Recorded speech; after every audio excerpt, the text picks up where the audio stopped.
Nós estamos acostumados a aceitar a definição liberal da democracia, entendida como uma ordem civil, legal, com a existência de partidos políticos, eleições, os três poderes da República e os direitos civis, de igualdade e de liberdade.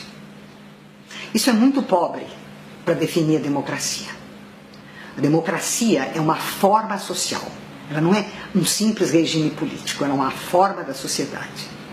E ela é aquela forma social e política que tem três características principais.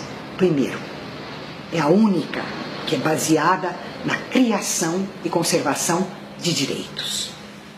É a única que considera o conflito legítimo e necessário. E é a única que afirma que a soberania é popular. A soberania pertence ao povo e não ao governante.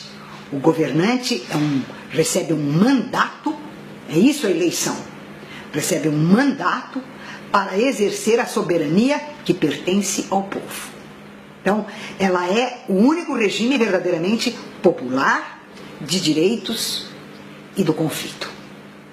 Bom, no Brasil, tem sido praticamente impossível instituir efetivamente a democracia. Nossa sociedade é uma sociedade autoritária, oligárquica, violenta, hierarquizada, que estabelece sempre uma relação de hierarquia entre as pessoas, em que um manda e o outro obedece, de tal modo que os direitos no Brasil se dissolvem.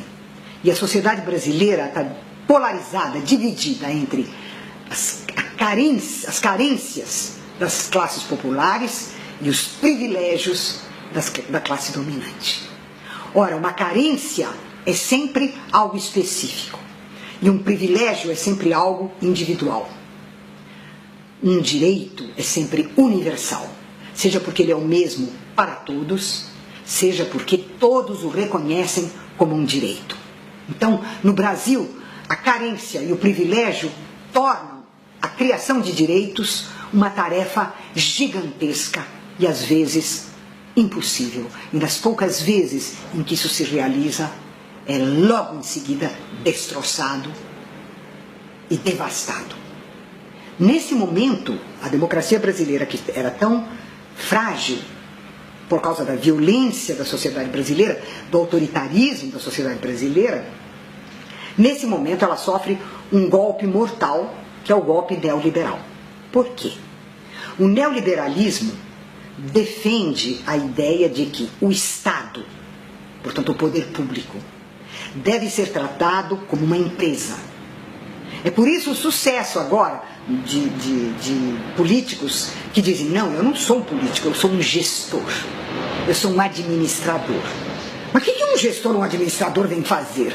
É porque o Estado é pensado como se ele fosse uma empresa e não o poder público.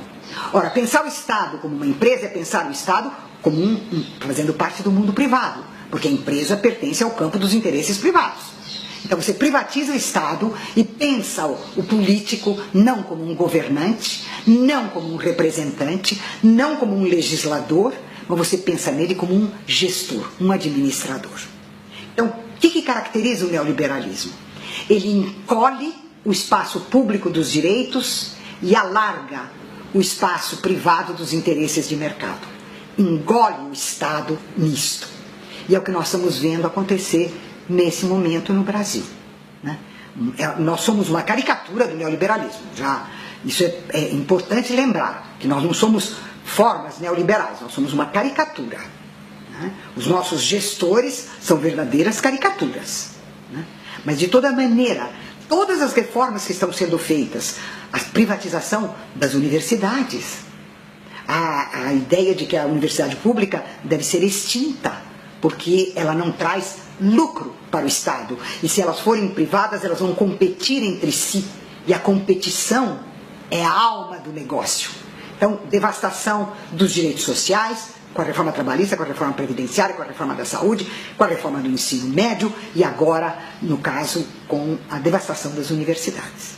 Então, você vai tendo, crescendo, um processo pelo qual a concepção neoliberal destrói a construção da democracia e mantém o país na polarização entre a carência absoluta das classes populares e o privilégio absoluto das classes dominantes.